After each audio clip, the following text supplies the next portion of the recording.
Andrew Yang is an author and entrepreneur who, in 2011, founded Venture for America, a nonprofit that created literally thousands of jobs in Detroit, Cleveland, Pittsburgh, Baltimore, and other cities throughout the country. For his work, he was named Presidential Ambassador of Entrepreneurship and a Champion of Change by the White House under the Obama administration. In his book, The War on Normal People, he explains the mounting crisis of the automation of labor and makes the case for the freedom dividend, a universal basic income of $1,000 a month for every American. Since launching his presidential campaign, he's publicly released over 100 other proposals to work along with the freedom dividend to create a trickle-up economy from our people, families, and communities up. He's running for president in 2020 to bring his bold vision for an economy that puts humanity first in the White House. So let me present to you now Mr. Andrew Yang.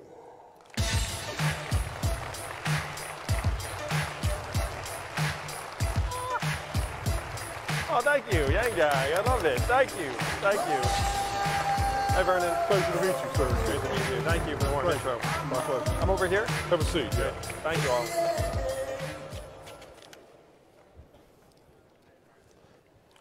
Is this right? Or am I? Yeah, you're right. You're fine. You're all fine. Right. Fine. Mr. Yang, thank you so much for coming to be with us today at this My pleasure. Summit. You're not that well known in this part of the country yet. You're essentially a Californian, and so why don't you, with your opening remarks, tell us a little bit about yourself. These are union folks who follow these elections and candidates very closely, but you go right ahead, sir, and introduce. Oh, thank you, Vernon. I'll stand if that's all right. Hello, Philadelphia. It's a pleasure to be here. So Vernon said I was from California, which is not right, though I get mistaken for a Californian all the time. I think it's something about me or the way I dress. I was born in upstate New York. My father worked for GE up in Schenectady, and then he generated patents over his career as an inventor. I thought everyone's dad was a PhD when I was a kid, and then I learned the hard way that that was not true. I said, hey, what is your dad's PhD? And then someone gave me a lesson. I'm running for president. Raise your hand if you've heard about my flagship proposal that every American gets $1,000 a month starting at age 18. Now that seems far out. That seems too good to be true. You think that will never happen. But this is a deeply American idea that Thomas Paine championed at the founding of the country. Martin Luther King fought for it in the 60s, and it was what he was fighting for in the day he was assassinated in 1968, called it the guaranteed minimum income. And one state now has a dividend where everyone in this state gets between $1,000 and $2,000 a year, no questions asked. And what state is that? Alaska. And how do they fund it? Oil. And what is the oil of the 21st century? Technology, software, data, artificial intelligence. What they're doing for the people of Alaska with oil money, we can do for everyone here and everyone around the country with technology money. And if you don't think that's possible, I'm just going to give you one number. Amazon's $1 trillion tech company. How much did they pay in taxes last year? Zero. Less than everyone in this room. I can say that with absolute confidence. So you know we're going to have problems if you have $1 trillion tech company paying zero in taxes. If we give the American people our fair share of every Amazon sale, every Google search, every Facebook ad, every robot truck mile, we can easily afford a $1,000 dividend for every American. And I was just telling Danny in the back, I was inspired to run for president by a union leader, a guy by the name of Andy Stern. How many of you know Andy Stern? He's from Philly. Andy Stern was the former leader of the SEIU. He wrote a book called Raising the Floor in 2015. He said, workers are losing on an epic scale. Labor is losing on an epic scale, and we need to change the game so that it works for you all. And his recommendation was that we start giving Americans a dividend from our shared technological progress of $1,000 a month. The reason why I'm running for president with you all here today in 6th place in the polls is because of a union leader. And I know you all have been fighting for workers' rights and fair treatment over the last number of decades, really. The message I have for you all is that what you're doing is not working. We need a game change. And the game change is a dividend of $1,000 a month for every adult. That would be a built-in strike fund for you all. Do you think you're going to be able to negotiate for better deals when everyone's getting $1,000 a month? Think about that for a sec. This is what Andy Stern said. Andy Stern said, if we give everyone $1,000 a month, then workers will actually be able to negotiate on even terms with employers. Because right now the employers have their boot on your throat. They know you cannot go months without a salary, and so they can stick it to you. And even your union leaders who are negotiating on your behalf, they know you can't go months without a paycheck, and so they have to go into every negotiation with that in mind. This is how we change the game to work for you all and the workers of the United States of America. Thank you all. Thank you, Mr. Yang. Let's start by having you tell us about your personal experience with organized labor. Would you describe what you've done in your lifetime to actually help workers join unions for a better life? And please be specific, if you will. So my career has been in small businesses. And the businesses I worked in were not contexts where there were a lot of union workers. I have, though, fought for organized labor more recently. One of my friends actually was fired from her job for trying to organize an MMA union. How many of you all are MMA fans like I am? This might not be that popular here. So a friend of mine named Leslie Smith, she said, hey, MMA fighters are getting paid 10 cents on the dollar, and in other sports it's 50 cents on the dollar. We should have a union. And you all can guess what happened next. She was fired by the employer because the employer wanted nothing to do with the union. So she then brought a suit against the UFC, and then the National Labor Relations Board certified that, and then of course the Trump administration came and squashed it. So I've been helping Leslie try and get this union certified, and as a presidential candidate, I'm for card check. I'm completely against these right-to-work laws that are making it harder to organize. Because the way I look at it, right now, if you were to look at the big picture, 33% of American workers were in unions in the 1940s. And you know what that number is now, right? About 10%. So you've gone from 33 to 10%, 7% of private sector employees over the last number of years. And a lot of that is because it's very, very hard to organize. And as soon as you have people that are looking to organize, the employer just goes in there, intimidates, bullies, fires, like does whatever they have to make it so that no one wants to organize. So that's what we have to change. We have to change things on the ground floor. When workers want to be able to come together and either join a union or form one, we have to give them a fighting chance to do so. Thank you. We have for some time now been witnessing the largest redistribution of wealth in our nation's history. While the richest 1% of Americans own 40% of the country's wealth, working families are indeed struggling. They're working harder than ever, but their paychecks are not growing commensurately. Unions help level the playing field for working families. By giving workers a voice on the job, they're able to advocate for family-sustaining wages and benefits, safe working conditions, and pay equity. If you are elected President of the United States, how can you help strengthen labor unions and rebuild the middle class? I'm a numbers guy, and the numbers tell a horrifying story of what's happened to the US middle class. And the destruction of the middle class has gone hand in hand with the decimation of labor unions. Labor unions are very clearly a force not just for better worker compensation, but also better treatment, better benefits, better hours, things that are becoming more and more rare here in America. Now, the way I see it is that unions are essentially like this fortress for workers that is shrinking over time. You have some victories, but over the historical context, again, you've gone from 33% to 10% of workers. Now, outside of the union fortress, you have the American workforce, where 94% of the new jobs created in the United States are either gig, temporary, or contract work. So just the Uber driver is like the most typical example you think of, but that is essentially the model of American employment now. So we have to balance this out. If you look at my plans, one, we have to get healthcare off the backs of workers, and you all, if you're in a union, you have a massive leg up because your benefits tend to be much, much better than the average American.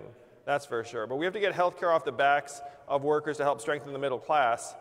And then we have to put this economic bounty that is being hoarded, as you said, Vernon, by a very small handful of companies and individuals, the numbers are horrifying. It's something like 57% of the income gains over the last number of years have gone to the top 1%. And so what we have to do is we have to claw back that money in a way they can't escape. Now, I keep using this one example of Amazon, but just reflect for a moment that we have a system where a $1 trillion tech company pays zero in taxes. Whose fault is that? Is it their fault? Not really. Their job is to pay as little in taxes as possible. They have very smart accountants and CFOs going to Jeff Bezos' office and saying, hey, Jeff, great news, zero taxes again. You know, that's not their fault. That's our fault. We have a system that's so broken that our government can get easily outsmarted and gamed by these companies. So my plan to balance the scales is to, there's a saying where it's like, why did I rob the bank? Because that's where the money was. You guys ever hear that joke? We have to go where the money is. And the money is in the hands of these $1 trillion tech companies that are just sucking value out of our communities. My goal is to take that value and return it to us. And I want you all to reflect on what you would do with an extra $1,000 a month. Just think about it for a second. A little bit of it would float back up to the cloud. You'd buy an extra toaster on Amazon because you've had your eye on that toaster. But most of it would go to daycare, car repairs you've been putting off, Little League signups. It would help build a trickle-up economy from our people, our families, and communities up. And that is my plan to get our middle class back into the position it was a number of years ago in this country. Recently, the largest oil refinery on the East Coast closed here in Philadelphia, which was obviously devastating for a lot of area families. And while we all want a sustainable future, the pain of that closure is being felt. The energy industry is a source of millions of jobs across this country. Candidates supporting a transition to free energy, green energy, have offered general assurances about a fair and just transition for energy workers into green energy jobs, including union jobs. But the details and timelines are fairly vague, and they differ and vary widely. While the federal government has given out $170 billion in subsidies for windmills and solar farms over the last 18 years, carbon capture technologies are largely ignored, but they are vital for many reasons. What's your message to the millions of workers in the energy sector who care about their communities as well as the climate, but who deserve a clear answer from any aspiring president about what their environmental plans mean for the energy workers, the rank and file? Would you call for effective 45Q tax credit implementation? How will your administration handle these critical issues of the environment and jobs, sir? So the question's a crucial one, and it's about how we make the transition to the 21st century economy. Historically, we subsidized fossil fuel companies. I'm going to stand again. Historically, we subsidized fossil fuel companies to the tune of hundreds of billions of dollars. And now it's time for us to move towards a more sustainable economy, a more green economy. How many of you all are parents like I am? So we look at our kids and we're concerned about the state of the world we're going to leave them. I used to think we were leaving a really rough situation for our grandkids, but now it's ourselves and our kids. The last 4 years have been the 4 warmest years in recorded history. July was the warmest month in recorded history. I was supposed to have a rally here in Philadelphia this summer, and we canceled it because of a heat wave. It's like 110 degrees, and the last thing you want to do is have people stand outside for a couple of hours in 110-degree heat. So this is the big picture of why we need to make the transition. The tough part is, as Vernon's suggesting, there are hundreds of thousands of Americans who work in these sectors that rely upon them for their livelihood. And of course, it has nothing to do with them that we need to make this transition. One of the big themes of my campaign is we have to help workers make these transitions more effectively. And right now, the resources are not there. So what I would do is I would take some of the subsidies that we would apply to wind turbines and solar panel companies and say directly, for displaced or transitioning energy sector employees, we're going to have a runway for you. We're going to have a cushion. Because if you have a plan that's in the hundreds of billions, you need billions of dollars to help workers land on their feet. And this may not, I don't know if you all represent truck drivers here, but one of the biggest things I'm concerned about is the transition to self-driving cars and trucks, where you're going to have hundreds of thousands of Americans who drive a truck for a living And UPS just invested in $1 billion self-driving truck company that already has robot trucks on the highways. So I'm going to suggest the numbers. The savings for automating away all those trucking jobs are estimated to be $168 billion a year. So what you would do is you would take some of that $168 billion a year and help truckers make effective transitions. So they're not going from an average pay of $50,000 to zero or near zero.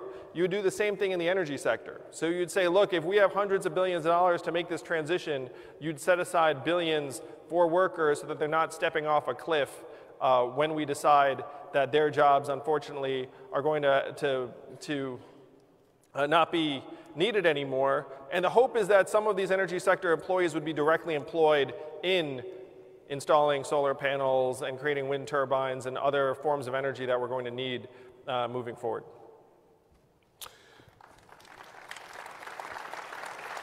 Thanks to the collective voice and bargaining power of organized labor, many union members can today count on high-quality health care coverage for themselves and their families.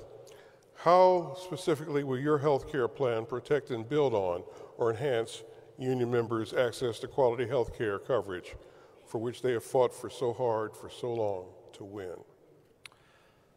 Again, you all are very, very advantaged relative to most American workers in that the nature of your health care benefits tend to be much more robust, in part because when your union negotiators work on your behalf, this is one of the main things they're driving for, because they know that you really want quality health care that you can rely upon. To the extent you have a concern in this realm, it is likely that these benefits are not going to stand the test of time because your employer or former employer is going to go bankrupt or somehow wriggle out of these obligations. That is the concern. So to me, the big move that the government can make is to say, look, to the extent that union workers have fought on behalf of healthcare benefits that you need to rely upon into your retirement, that we need to have a backstop available so that if your company is unable to live up to its negotiated obligations, that the government will assist in helping them do so. Because you can't have, in my view, tens, hundreds of thousands of American workers who put in years of hard work for healthcare benefits that then disappear underneath their feet. That is not American, and that will not happen if I'm president. Mr. Yang, your answers have been very succinct, so we'll have time for 2 questions from audience members. Are they lined up and ready to go? If so, let's hear your name and your affiliation and your question for Mr. Yang. Mr. Yang, thank you. My name is John Fundis. I'm the Vice President of Local 52, Motion Picture Studio Mechanics, IATSE. I'm very proud to be here. I'd like to ask you about the wealth disparity in this country. It's never been higher. The rich are getting richer, the poor are getting poorer. We've never seen anything like this. CEOs are receiving astronomical compensation packages while employees are told to do more with less. What will you do to rein in the CEO compensation and ensure that workers are receiving their fair share? And I thank you. Thank you. Yeah, the ratio of CEO to employee pay has gotten completely out of whack to a level that we've never seen it before. The problem right now is that our capitalist system is engineered to do, frankly, exactly what it's doing right now. That is the brutal truth.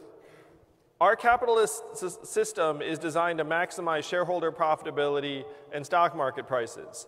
And there was a time in the 1970s, let's call it, where if a company were to do well, then you could assume that the company was going to have to hire more workers, it was going to have to give them good benefits and treat them well, it was going to have to care about what happened in its own backyard because the people that lived in their community were important to them because they lived there too.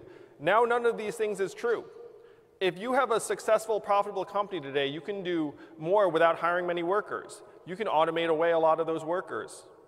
I spoke to a group of 70 CEOs in New York and I asked them, how many of you are looking at replacing your back office clerical workers, your call centers with software? Guess how many hands went up out of 70? All 70. The truth is you could fire that CEO if they did not use the software and get rid of the workers. The CEOs are doing what the incentives are designed for. So the big move we have to make is we have to change the incentives. Our system's working too well right now. I'm going to quote a friend of mine, Eric Weinstein, who said this. He said, "We never knew that capitalism was going to get eaten by its son, technology." That is where we are today. We're competing against technology that can do the work that we've trained for years and do it more inexpensively and more inefficiently, and then the CEO's incentives are all about maximizing the bottom line.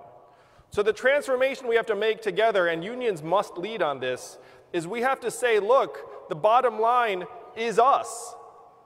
What good is record high GDP in a country that also has record high suicides, drug overdoses, stress, anxiety, and a life expectancy that has gone down for 3 straight years? Do you all want to know the last time life expectancy declined in the United States of America for 3 years in a row? The Spanish flu of 1918, global pandemic 100 years ago. We are there again now because of financial stressors and suicides and drug overdoses overtaking vehicle deaths. The only way out of this mess is to actually change our very underlying measurements so that instead of the CEO maximizing their company's profitability, our system is designed to maximize our health and well-being, our children's education and success rates, clean air and clean water, our mental health and freedom from substance abuse. This sounds fundamental, what I'm suggesting, but GDP is something we made up almost 100 years ago. And during its invention, the inventor of GDP said we should never use this as a measurement for national well-being because it doesn't work for that. And here we are 100 years later following GDP off a cliff. As your president, what I'm going to do is I'm going to go to the Bureau of Economic Analysis and say, look, GDP, 100 years old, really out of date, kind of dumb. If you have people dying younger and GDP going up, which one is right? Clearly, life expectancy is more important. So we're going to change GDP to reflect how we're doing, our health and well-being, our children's health and success, and knight it the new American scorecard. And then you can hold CEOs accountable and say, look, you have your profitability, yes, but you also have this scorecard. You also have your environmental impact. Right now, the CEOs are doing what the incentives are telling them to do, and we have to change their incentives.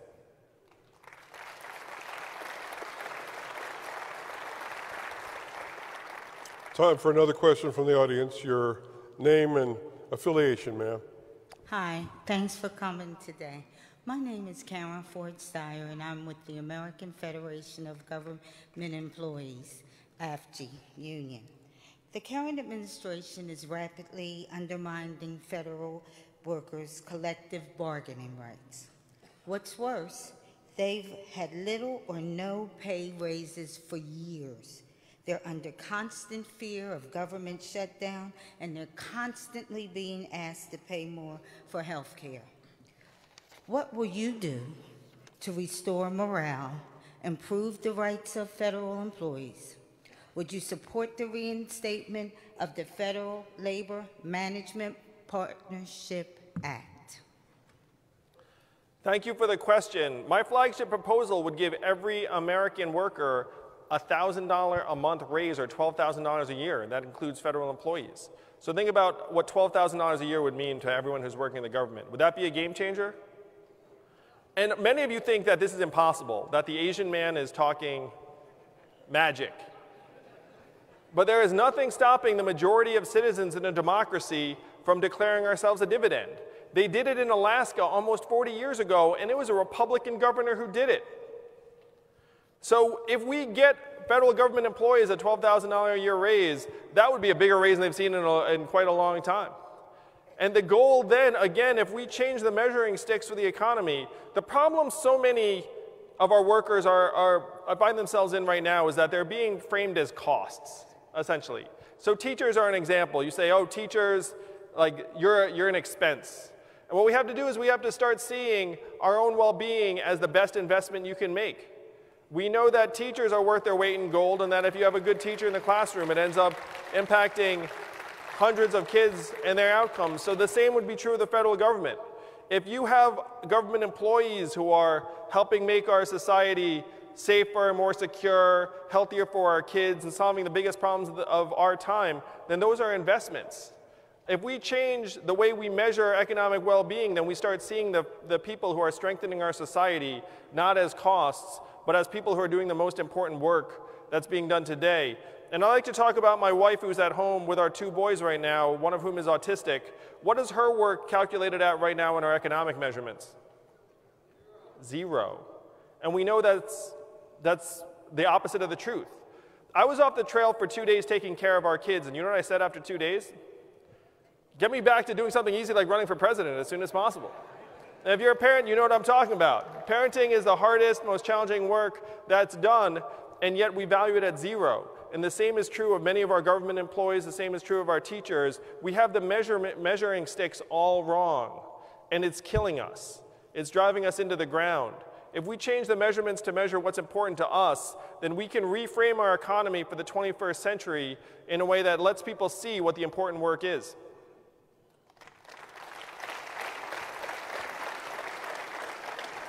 Mr. Yang, thank you very much. We have time now for your closing remarks, so I open the stage up again to you, sir. Well, thank you, Vernon. Thank you. It's a privilege to be here. Really, again, the DNA of my campaign is in the labor movement.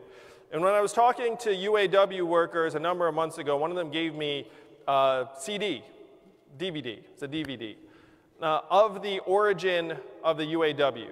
And I watched, with my wife, fascinated, the story of Walter Reuther and how he founded this union, and he was shot in his own home. His brother was shot and lost an eye. And this was what the fight for workers' rights looked like not that long ago, in the mid-20th century.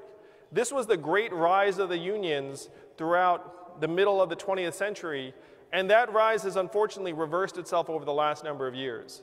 But watching this documentary had a profound impact on me because I saw just how brutal and difficult the fight for workers' rights can be. You are right now fighting that fight. And the question I want you to ask yourselves, are you winning or are you not winning? And if you don't think you are winning, then think about what would help you win. We have to change the nature of the game. One of my rules in entrepreneurship and life is you have to give yourself a chance to win. Not lose less, not hold on for a longer period of time, but actually win. And that is the flagship proposal of my campaign, is to change the game, change the rules of our economy, and rewrite them so that you can win.